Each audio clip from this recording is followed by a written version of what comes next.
Fique agora com Lições Fraternais com Daniel Segredo, mais um programa da Rádio e TV Fraternal. Olá, amigos e amigas da Rádio e TV Fraternal, muito bem-vindos a mais um capítulo do Lições Fraternais. Hoje a gente tem um capítulo um pouquinho polêmico, mas tudo aquilo que é polêmico é porque existe ponto de divergência. Eu penso de uma maneira, você pensa de outra, então em respeitar. E o tema de hoje é exatamente esse: sofrimento e eutanásia, né? Assim como nós falamos lá no início desse livro, né, A Religião dos Espíritos, sobre o aborto delituoso. E aí a gente vai entender o que isso quer dizer. Quando a gente entende, na verdade, vai fazendo mais sentido. Esse é o propósito do estudo, né? A gente vai estudando, vai compreendendo, sempre respeitando a posição, o ponto de vista do outro, mas quando é Deus que nos fala, a lição é um pouco mais forte, né? E aqui é um caso disso que a gente vai aprender agora, que é capítulo 23, Sofrimento e Eutanásia. Se você não tiver o livro, abaixo aqui do vídeo tem a descrição do texto que a gente está lendo, em todos os capítulos. Quando te encontres diante de alguém que a morte parece nimbar de sombra, recorda que a vida prossegue, além da grande renovação. Não te creias autorizado a desferir o golpe supremo naqueles que a agonia emudece, a pretexto de consolação e de amor, porque, muita vez, por trás dos olhos baços e das mãos desfalecentes que parecem deitar o último adeus, apenas repontam avisos e advertências para que o erro seja assustado ou para que a senda se reajuste amanhã.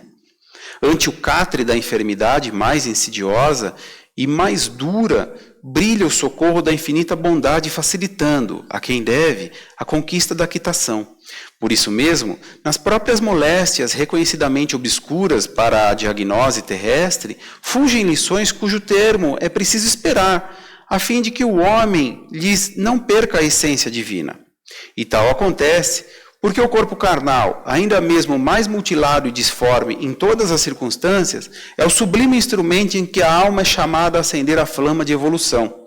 É por esse motivo que no mundo encontramos, a cada passo, trajes físicos em figurino moral diverso.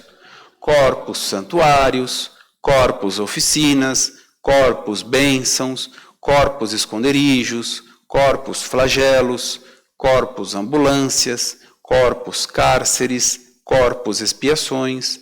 Em todos eles, contudo, palpita a concessão do Senhor, induzindo-nos ao pagamento de velhas dívidas que a eterna justiça ainda não apagou. Não desrespeites, assim, quem se mobiliza na cruz horizontal da doença, prolongada e difícil, administrando-lhe o veneno da morte suave, porquanto, provavelmente, conhecerás também mais tarde o proveitoso decúbito indispensável à grande meditação.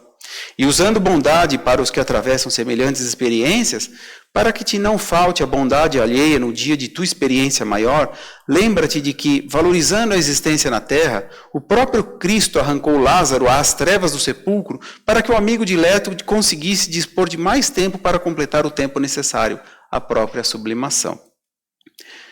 Está aí Sofrimento e Eutanásia.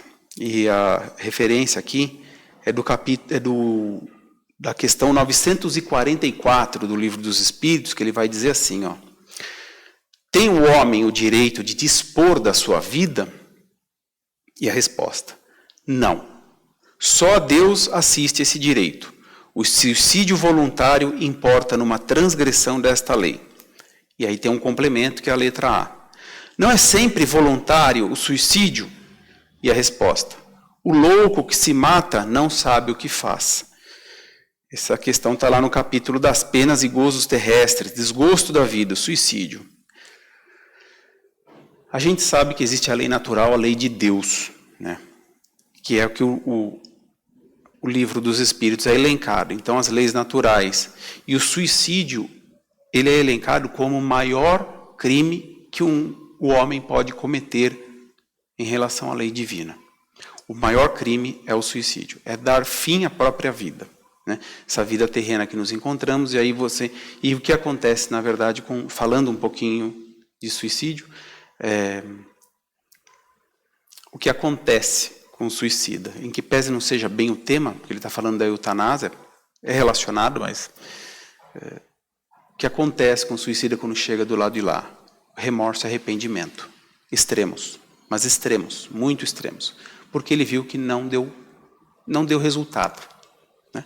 A sua atitude impensada, como diz a resposta aqui, o louco que se mata não sabe o que faz, porque não percebe a consequência que é o suicídio, né? Chegar do lado de lá e ver que nada adiantou, porque a vida que nós levamos aqui é a vida que a gente vai levar do lado de lá. Então, os meus pensamentos aqui continuam comigo, me acompanhando. Então, o que eu penso hoje aqui vai me acompanhar pensando do lado de lá, porque eu sou um espírito imortal.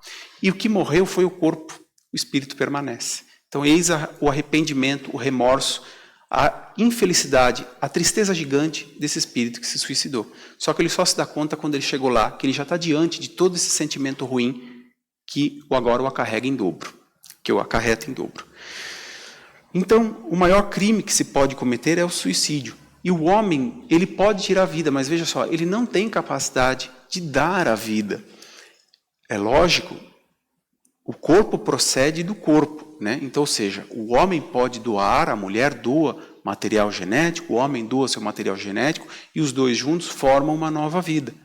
Mas a gente sabe que se não for da vontade de Deus, não se gera uma nova vida.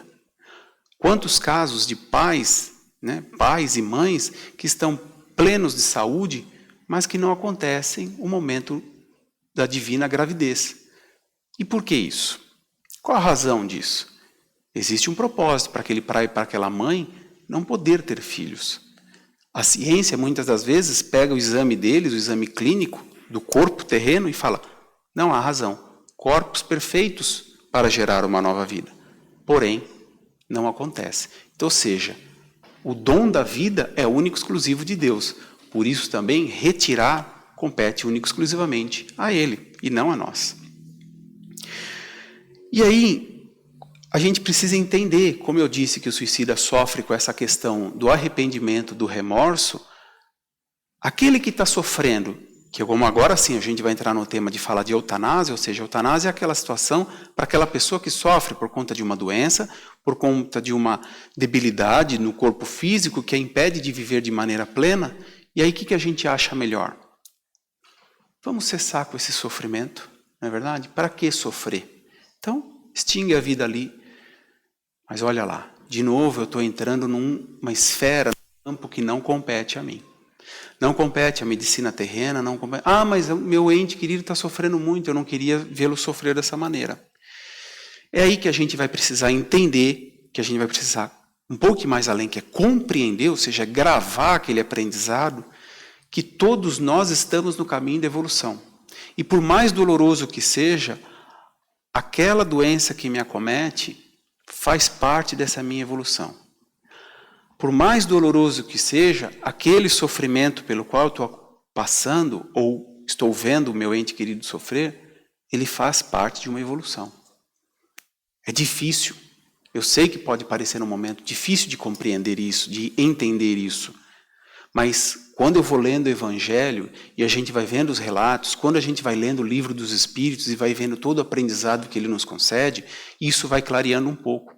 Porque eu vou dar um exemplo, que se você pegar o capítulo 9 do Evangelho, item 7, ele vai dizer, bem-aventurados os aflitos. E lá no item 7 ele vai dizer assim, a paciência. E nessa paciência, capítulo 9, acho que é bem-aventurados os mansos e pacíficos. Isso, desculpe, corrigindo. Capítulo 9, bem-aventurados os mansos e pacíficos. Item 7, a paciência. Ele começa dizendo dessa forma, a dor é uma bênção. Quem de nós interpreta essa frase da melhor maneira possível? A dor é uma bênção. Quem de nós quer sentir dor? É automático, nosso cérebro repulsa. E a gente vai dizer o quê? Não, a dor não é uma bênção. Não, mas ali quem está falando é um espírito protetor. E ele relata lá que ele já passou por aqui e já teve as dores. Ele já sentiu aquilo. E ele diz o quê? Ele complementa, a dor é uma bênção porque Deus concede a seus eleitos, para quê? Porque as dores aqui sentidas serão as glórias alcançadas lá no céu.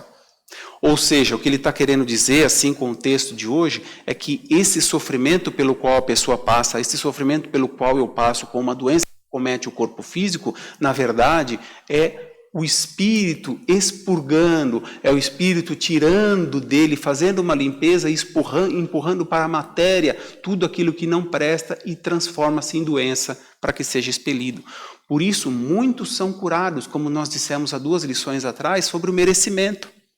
Muitos têm doenças graves, mas que são curados e que seguem a vida normalmente, ou de maneira amena, que conseguem controlando e ter uma longevidade. Então, observe que cada caso é um caso, cada situação é uma situação, mas o propósito de todos nós é o mesmo, é a evolução. E pelo que cada um tem que passar, é o mesmo propósito de cada um pelas suas obras. É o que cada um fez, é o que cada um... Então, é a limpeza da alma que vai se exteriorizando no corpo físico. A doença, na verdade, ela está no corpo espiritual. E aí a gente lembra que nós temos a matéria, o perispírito e o espírito. O perispírito, né, é o que une o espírito à matéria. E é aqui que vai ficar armazenado todas as coisas boas e todas as coisas más que também nós fizemos. Então aquele sentimento de raiva, aquele sentimento de ódio, aquele sentimento de ira, de vingança, vai ficando gravado ali no perispírito. Eu costumo dizer, com todo respeito, mas para elucidação de entender isso, é como se fosse o perispírito, o carbono. Lembra do carbono, que a gente coloca um papel, põe o carbono e aí outro papel. E tudo que eu escrever nesse papel automaticamente transpassa para o outro. É exatamente isso. Eu, num corpo físico hoje, as minhas atitudes, as minhas condutas demonstram o meu tipo de espírito. Se sou bom, se sou ruim, se sou caritativo, se sou avarento, e assim vai me demonstrando. Só que todas essas minhas atitudes automaticamente estão sendo registradas lá no meu perispírito. E está marcando cada uma situação pela qual eu estou passando, está sendo marcado. E aquilo, um momento, precisa do quê? De ser limpo. Porque tem muita coisa lá que não está boa. Tem coisa lá que não presta. E como que vai ser feito isso? O expurgo vai ser colocado para fora, numa forma de doença, numa forma de uma comorbidade, de expiação. O que é expiação? É aquela situação que eu já nasço com uma doença autoimune, uma deformidade que já veio de nascença. Por quê? Porque eu não vou ter jeito, eu vou ter que, vamos dizer, pagar por aquilo. Eu não gosto muito de usar o termo pagar, porque parece que sempre aquela questão fica pesado para o Espiritismo, e o Espiritismo nos traz uma reflexão de uma maneira leve. Mas é quitar, vamos dizer, que dá no mesmo, mas seria nos livrar desses problemas que nós criamos, desses problemas que eu criei. Então é uma maneira de eu acertar essa pendência que eu tive. É uma maneira de eu me reformar. Por isso a gente fala de tanto reforma íntima. E o Espiritismo é tanto... Por quê? A evolução é minha, a evolução é sua, é individual de cada um. E o que cada um traz, ao longo do tempo, vai demonstrando de alguma maneira o que precisa ser limpo e como vai ser limpo isso. Então, algumas pessoas necessitam permanecer no corpo físico, dando continuidade às provas e expiações aqui na Terra, né? E outros darão a evolução lá do outro lado. Então, ou seja, sempre estamos evoluindo, seja aqui na Terra, passando pelas dificuldades, por enfermidades, por corpos que nem sempre são plenamente perfeitos, mas que são perfeitos dentro da minha imperfeição, essa é a realidade. Mas muitas das vezes eu continuo essa evolução do lado de lá, compreendendo por tudo aquilo que eu precisei vivenciar, mas agora o que acontece? Como foi dito, a dor é uma bênção que Deus concede aos seus eleitos para que alcance a glória dos céus, ou seja, lá do outro lado eu atinja o entendimento e, consequentemente, eu progrida passando por uma vida melhor, onde terei uma alma sã e, consequentemente, um corpo são. E isso quer dizer o quê? Que cada um tem sua missão, e a doença também não vai deixar de ser uma missão que eu tenho que cumprir. No exemplo de André Luiz que ele nos dava, que ele fala sempre em vários livros dele, e eu gosto muito desse exemplo porque ele deixa de uma maneira muito didática, eu preciso passar por transformações. E quais são essas transformações? São dores, são insatisfações na vida. Eu tenho provas que me deixam insatisfeitos, mas eu tenho que vivenciar aquilo, por quê? Porque eu também já causei aquilo em vidas passadas. Então o intuito é reparar. Da mesma maneira que doenças também me acometem, por quê? Porque eu fiquei amargurado muito tempo por conta de insatisfação, eu fiquei revoltado, com vingança, com sede de vingança, com ódio represado que reverteu em quê? Em uma doença no meu espírito que agora precisa ir para fora. E no corpo eu tenho Deus nos permite essa capacidade de expurgar esse malefício para o espírito. Então, o exemplo que André Luiz nos dá, qual é? Daquela da borboleta, da crisálida. O que ele quer dizer com a crisálida? Aquela lagartinha que fica lá comendo a plantinha, comendo a folhinha, no momento ela se fecha, vira um casulo, e por um período ela fica lá enclausurada para depois resplandecer, depois voltar como uma grande borboleta, uma bela borboleta. Ou seja, ela precisa passar por uma transformação. Se ali eu interferir, se ali eu me meter e falar assim, coitado, está sofrendo desse casulo, e for lá, eu abrir aquele casulo, o que acontece? Eu encerro a vida daquela borboleta. Né? Eu não permiti que ela passasse pela transformação necessária para quê? Para que ela evoluísse.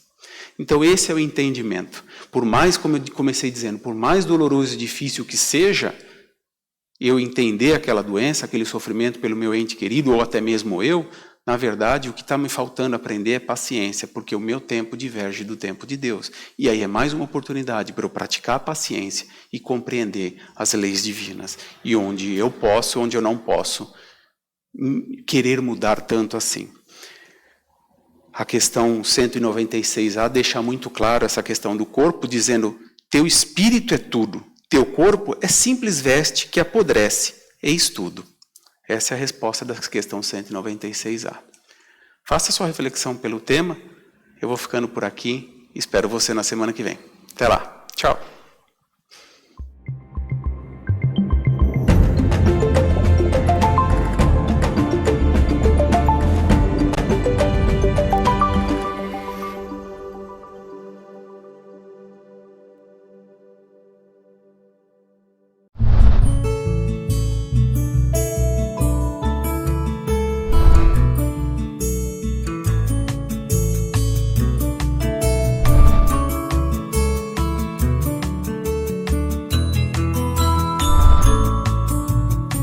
Você assistiu Lições Fraternais com Daniel Segredo, mais um programa da Rádio e TV Fraternal, sempre em sintonia com você.